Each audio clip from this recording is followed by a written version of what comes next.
I'm filming today from a children's conference, and there is a lot of people here. And it reminded me of our story that we're going to talk about today. Today we're in Matthew 14, and there's a lot going on in Matthew 14. So you have the beheading of John the Baptist. You have the feeding of the 5,000. That's what this crowd, I don't know if there's 5,000 people here at this conference, but there's a lot of grown folks here. And then you have Jesus and Peter walking on the water. So I wanted to focus on the feeding of the 5,000 today.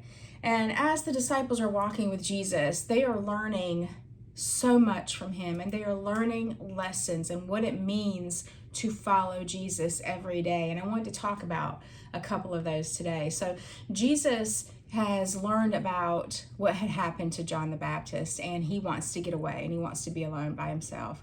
So he takes a boat and he goes off by himself. Well, while he's gone, this big crowd of people, like this massive multitude, sea of needy people, gather and await him to come back. And as he comes back and he sees this multitude of people, we would not fault him at all if he said something to the effect of, you guys go ahead, and there are not going to be any healings today. Like, I've just lost a family member. I need time to mourn. I need time to grieve. I need some alone time.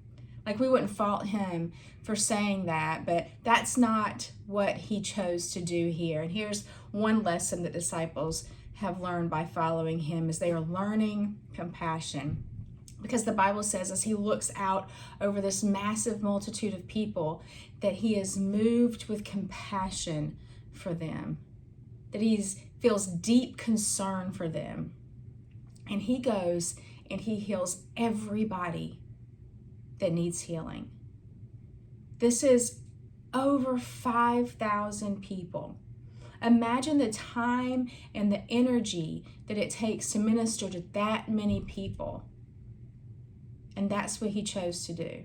And it didn't stop there, because later the disciples, after all this long day has gone by, the disciples say, okay, now we suggest you send them home because they've been here all day and they're hungry. Let's send them home to eat. And Jesus looks at them, the disciples, and says, feed them.